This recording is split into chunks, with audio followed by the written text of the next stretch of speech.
unido jamás será vencido. El pueblo unido jamás será vencido. El pueblo unido jamás será vencido. Bien cantante vamos a triunfar. Avanza ya, banderas de unidad. Y tú vendrás marchando junto a mí. Y así verás tu canto y tu bandera florecer. La luz de un rojo amanecer anunciará la vida que vendrá. De pie luchar, el pueblo va a triunfar. Será mejor la vida que vendrá a conquistar. Bueno, una efeméride que no se puede dejar pasar, que es la del 20 de octubre, la revolución de 1944, justamente quienes formaron ese triunvirato posterior a la república de Monte Biden, están acá de los secretarios generales y alguien fuera de serie y justo para la ocasión de cuando sea ciudad y país justo Eduardo Miguel nuevamente. No, igualmente, obviamente, el 20 de octubre de 1944 es un hecho histórico que no puede pasar desapercibido. Fue un periodo de 10 años de muchos logros y sobre todo de gran beneficio para el pueblo de Guatemala. Ahora vamos a recordarlo a través de aquellos 3 hombres que formaron la Junta Revolucionaria de Guatemala. Muy bien, pues les invitamos a que nos acompañen y contemplamos ahí con tremenda sonrisa que quiero tener yo la cámara para mostrarles cómo nos adaptamos acá a las circunstancias del factor tiempo. Así que vengan con nosotros. El pueblo va a triunfar, millones ya imponen la verdad. De acero son, ardiente batallón, sus manos van llevando la justicia. En el panteón de la familia Toriello Garrido se encuentra un alto relieve que representa a Nuestra Señora de la Piedad. Es obra del gran escultor Rodolfo Galiotti Torres.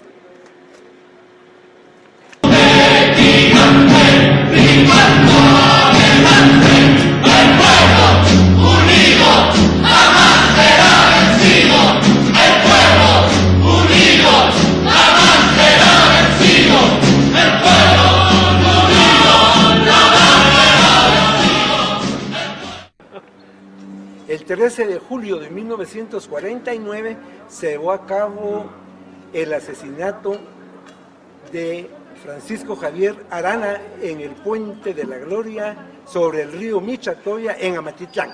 Hasta la fecha no se sabe exactamente qué es lo que pasó.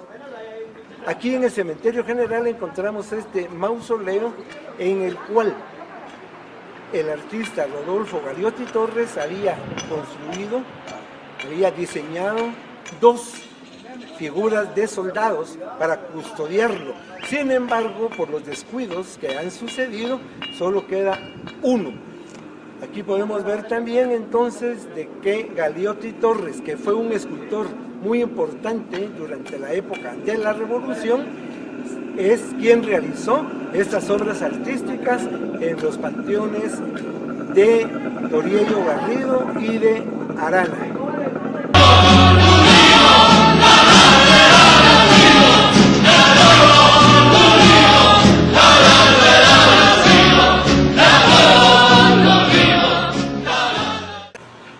Nos encontramos frente a la Escuela Federación 1 de Julio en la zona 12 de la ciudad de Guatemala.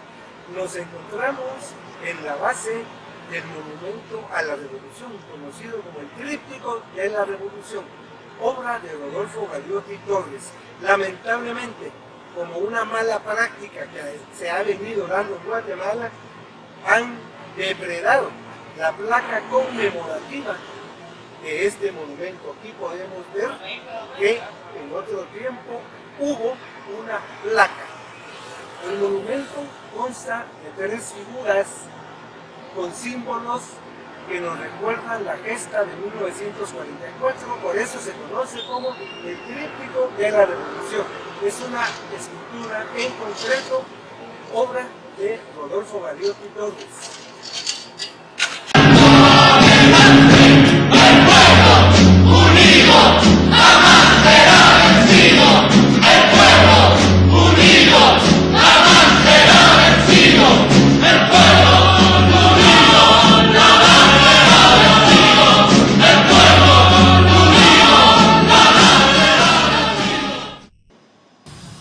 Bueno, frente a la tumba del coronel Jacobo Arbenz Guzmán, por cierto, fue el primero que le utilizaron la frase de eslogan de publicidad al soldado del pueblo, y después lo hicieron hasta con Ríos Montt en la campaña inicial cuando participó hacia las elecciones del 74, también el soldado del pueblo. Como pegó la otra, supuestamente pegar esa, pero en esta efemérides, en 2018, recordando la que se gestó en 1944, qué mejor que el licenciado Miguel Álvarez Arevalo para describirnos cómo se desembocó en ella y su desarrollo y el efecto de la misma. Así que bienvenido. Sí, para poder entender un hecho histórico, un fenómeno histórico, tenemos que conocer cuáles fueron las causas y los factores que lo determinaron. Es decir, no podemos tener un hecho histórico si no hubo previamente una serie de factores que desembocan en este acontecimiento. La historia de Guatemala es una historia de verdad muy difícil de entender y comprender, con muchas dictaduras. Pero vamos a contar que a partir del día 14 de febrero de 1931 tomó el poder el general Jorge Ubico Castañeda. El ciclista allá en sus años mozos, allá por 1896, figuraba entre los pioneros del ciclismo en Guatemala, allá en la Reforma o en la avenida del Hipódromo. Bueno, el general Ubico fue electo por el partido propio de él, que es el Liberal Progresista, que se presentó a las elecciones como una única opción. Obviamente ganó en este caso un sí, y su elección era por 4 años. Sin embargo, se fue manipulando la Constitución para sucesivas reelecciones. Aunque el gobierno del general Ubico se maneja por la probidad, por la obra pública, por haber pagado la deuda inglesa, haber sacado a Guatemala de la crisis que había causado la depresión universal. Por el otro lado, lo tenemos que ver como una persona con ansias de poder. Y esto lo vamos a ver en una serie de acciones. Por ejemplo, no se permite la libertad de organización política. No hay partidos políticos en Guatemala a no ser el Liberal Progresista.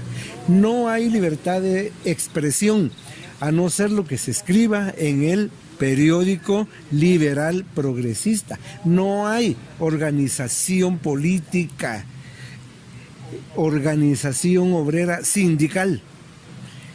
Todo esto pues nos enmarca una época de dictadura y de represión, puesto que hay persecución política. Por el otro lado, se podrá hablar de su obra pública, de la seguridad nacional, pero tenemos que ver el camino, el sendero de las libertades que estaban vedadas. Fue así como el año 1944 pues va a ser decisivo para poner fin a este gobierno. La Universidad de San Carlos, conocida en este momento como Universidad Nacional, no tenía autonomía. Los nombramientos entonces del rector, decanos y catedráticos, funcionarios de la universidad, dependían directamente de la Presidencia de la República. Fue así que se hicieron nombramientos en una de las unidades académicas de la universidad, a los cuales el estudiantado no estaba de acuerdo. Se hicieron las protestas, se hicieron manifestaciones para poner a un alto a estos nombramientos que se hacían a dedo. Fue así como el mes de junio lo vamos a conocer como las jornadas de junio, todo dentro del seno entonces de la universidad. A esto se va a sumar entonces el magisterio, la clase obrera, organizaciones civiles, y empieza una serie de manifestaciones por las calles de la ciudad de Guatemala. Nunca se había visto que se estuviera manifestando contra el general Ubico y contra el gobierno. No hubo nada ni contra Cabrera antes, así. La de 1920, la unionista, fue una manifestación, creo que de las más masivas que ha habido en la historia de Guatemala. Bueno, pero a Ubico no se le habían hecho manifestaciones tan seguidas y tan masivas, hasta llegar a la del día 25 de junio. Esta manifestación fue reprimida y en la cual muere la maestra María Chinchilla. Ella va a tomarse como el símbolo del mártir. A partir de entonces, al día siguiente, Guatemala ya está levantada. Ya no se permite más el abuso del poder que se había ejercido. Y esta manifestación pues se prestó para mucho, incluso se exageraba de lo que había sucedido. Esto da paz ¿a qué? 311 personas, amigos personales del general Ubico, miembros del partido y personas connotadas de la sociedad guatemalteca firman la carta pidiéndole la renuncia. Esta carta fue entregada en el despacho presidencial, alguien la puso bajo la puerta y salió corriendo. El general Ubico la toma, la lee, la medita y presenta su renuncia el día 30 de junio de 1944 a efecto del 1 de julio de ese año. Se nombra entonces un triunvirato. Tenemos a Pineda, a Ariz y a Ponce Baides. Este triunvirato se disuelve inmediatamente y queda Federico Ponce Baides como presidente provisorio de Guatemala. Va a dar continuidad al régimen. A pesar de esto... ¿Y Ubico? De Ubico. No por eso, pero él se quedó, se fue, ¿qué pasó con bueno, Ubico renuncia y luego marchará a Nueva Orleans, donde murió en el año 1946, una enfermedad terminal. Ponce Baides, como presidente provisorio, indica que va a haber apertura política. Como nunca surgen entonces los partidos políticos en Guatemala, surgen muchos. Se indica que van a haber elecciones para finales de ese año 1944. Van a haber libertades y que él no se va a proponer como presidente. Sin embargo, las cosas fueron cambiando.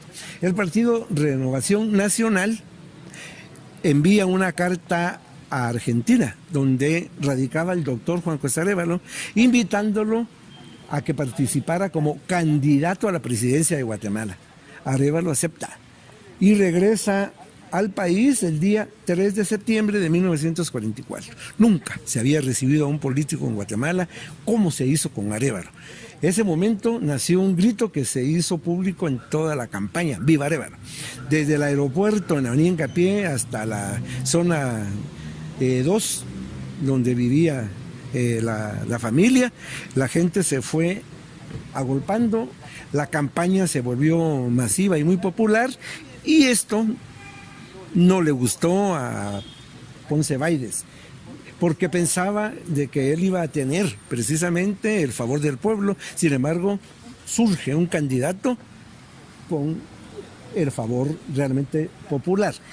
Empieza la represión, a tal grado que Arévalo tiene que partir a México, desde donde va a seguir el caso y la lucha de Guatemala, como lo había hecho ya en otras ocasiones. Llegó el mes de octubre de 1944, no se tenía planificado nada. Es un acontecimiento que los mismos factores lo fueron llevando a su desarrollo. Días antes del 19 de octubre se vio un movimiento muy raro en la ciudad de Guatemala. De la Guardia de Honor empezaron a salir tanques y empezaba a verse un movimiento militar bastante fuerte, lo cual hizo que elementos del ejército, de la universidad, del magisterio, obreros y de distintos movimientos cívicos empezaran a organizarse, y fue de esta manera que llegó el día 19 de octubre y se toma ese momento en primeras horas de la noche la Guardia de Honor. El comandante de la Guardia de Honor estaba a favor del gobierno, por lo cual se toma la decisión de fusilarlo. De esta manera queda ya tomada la Guardia de Honor, y a las primeras horas del 20 de octubre las personas que han llegado y se concentran y empiezan entonces a buscar la plaza mayor, el Parque Central en aquel momento.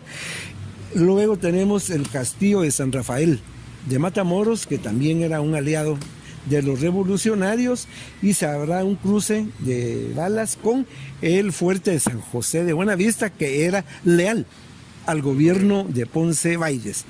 De esta manera, las balaceras empiezan desde la madrugada, la presencia de los tanques, los cruces de balas, y algunos edificios fueron tomados por los revolucionarios, dentro de ellos los estudiantes. Es muy importante mencionar a los del Central para Varones, quienes armados copan la cúpula y las bóvedas de la Merced para poder controlar hacia la plaza, y así se va haciendo en distintos puntos de la ciudad. El general Ponce Baides está atrincherado y sigue pidiendo el apoyo militar que aún tiene, hasta que una bala cae en la pólvora expuesta, no Santa Bárbara, en la pólvora expuesta, que inmediatamente agarra fuego y se eleva una enorme columna que se vio por todos los puntos de la ciudad, y fue el espectáculo más grande que hubo el 20 de octubre. A este momento ya se toma la decisión por parte del gobierno de rendirse. Ponce Baides irá al exilio a México, Inmediato, como muchos de sus antecesores lo hicieron, y lo harán otros también en el futuro, hacia México. Ponce Baides vencido, la bandera blanca en el castillo de San José, y se conforma entonces una junta revolucionaria por las siguientes personas. El mayor Francisco Javier Arana, y el entonces capitán Jacobo Arbenz Guzmán, y el ciudadano Jorge Toriello Garrido. Entonces los tres, cada uno tenía una visión distinta. La parte militar ideológica que viene entonces de Arana, la parte de intervención de Arbenz, y los movimientos civiles de la sociedad civil a través de la figura de Toriello Garrido. El día 26 de octubre de 1944 se llevó a cabo una de las manifestaciones más gloriosas en la historia de Guatemala. El pueblo de Guatemala se reúne en varias de las plazas y en varias entradas de la ciudad para vitorear a la Junta Revolucionaria de Gobierno, como se le había llamado, y todos se van a concentrar en la Plaza Mayor. En aquel momento se le llamaba Parque Central.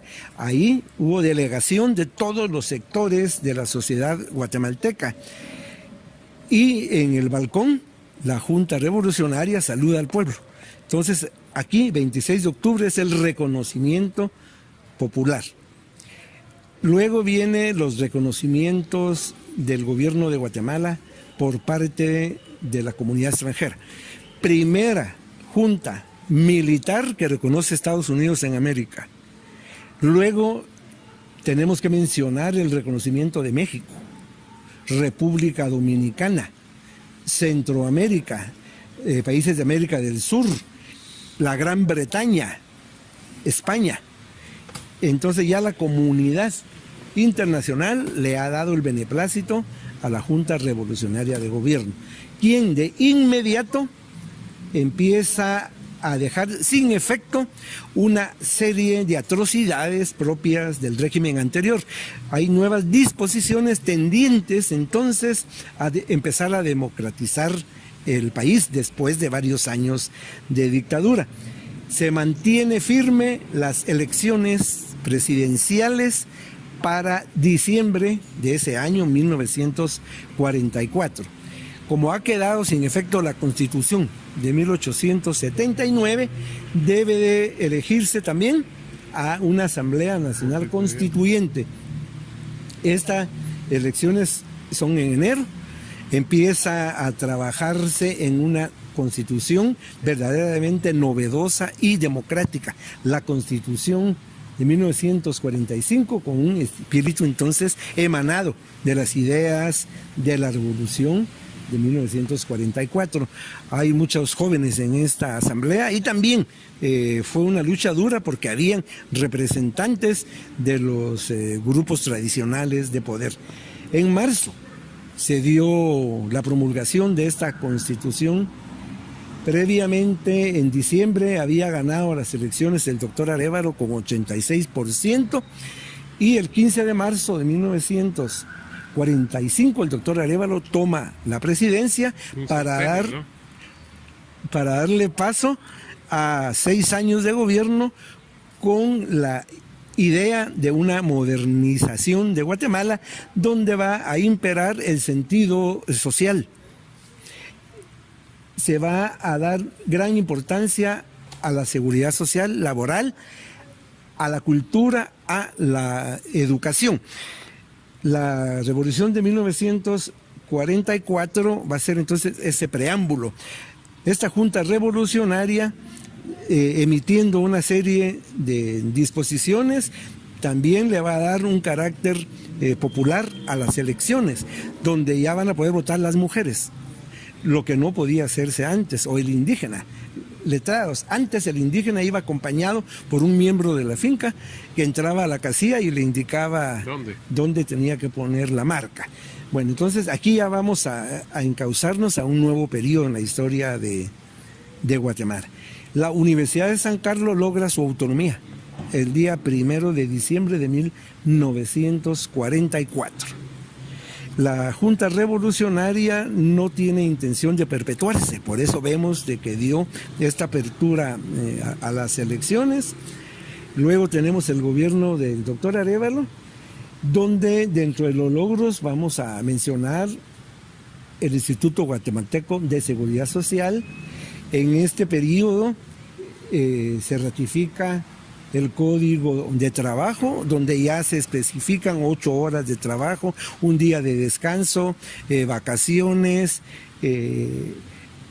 pre y posnatal para las mujeres. En vez de despedirlas como se hacía anteriormente, se abre una red de caminos, hospitales, bibliotecas, se fundan instituciones tanto para la salud, la educación y la cultura, dentro de las cuales hoy en día existe el Instituto Guatemalteco de Seguridad Social y existe la Dirección General de Patrimonio Cultural, fundada como Instituto de Antropología e Historia, cuerpos de arte en Guatemala, bibliotecas que iban por nuestros caminos. Entonces es un momento de una apertura donde también va a haber un lugar para la mujer trabajadora, se van a abrir las guarderías, se van a cuidar a los niños, a alimentar. Después de un periodo bastante difícil que se va a vivir durante el gobierno de Arévalo, finalmente llegamos a las elecciones de fines de 1950, que darán paso al gobierno del coronel Jacobo Arbenz Guzmán, quien gobernará del 15 de marzo de 1951 hasta el 26 de junio de 1954, rompiéndose el periodo constitucional para el cual él había sido electo. El gobierno de Arbenz entra en una pugna con algunas empresas norteamericanas que tenían mucha incidencia en Guatemala, como United Fruit Company, la IRCA, la Tropical Radio. Y el decreto 900 pues va a ser definitivo, el decreto 900 1952, reforma agraria. Y la construcción de la carretera de la ciudad de Guatemala al puerto Santo Tomás de Castilla fue también uno de los detonantes para la caída del coronel Arbenz. El puerto que se manejaba en el Caribe en aquel momento era Puerto Barrios. Guatemala tenía un puerto muy antiguo, está bastante olvidado, Santo Tomás de Castilla, y se crea entonces la empresa portuaria Santo Tomás de Castilla, manejada directamente por el Estado guatemalteco. Se dice que la Revolución de Octubre son 10 años. En esos 10 años tenemos que ver el balance de los logros que beneficiaron al pueblo de Guatemala. Hoy recordamos aquel movimiento de 1944 y aquí en el Cementerio General de la Ciudad de Guatemala podemos ver los panteones de estos miembros de aquel triunvirato. El mayor Arana,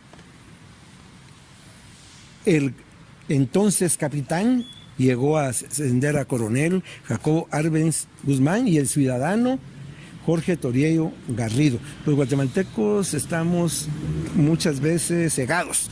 No nos importa la historia, no sabemos quiénes somos. Debemos de analizar perfectamente todos estos acontecimientos para entender qué es lo que hemos hecho, pero sobre todo hacia dónde vamos. Ese es el papel de la historia, no estar revisando atrás. Revisar atrás para sacar la lección que nos conduzca a un mejor futuro, porque nosotros queremos de verdad una Guatemala próspera y feliz. No dejes de cuidarte después de vacunarte. Vamos todos juntos contra la pandemia. No dejes de cuidarte después de vacunarte. Sí, señor, no debes relajarte. El COVID anda suelto. No dejes de cuidarte después de vacunarte. Yo sí me vacuno porque así prevengo. Elisa aconseja que nos vacunemos, sí señor.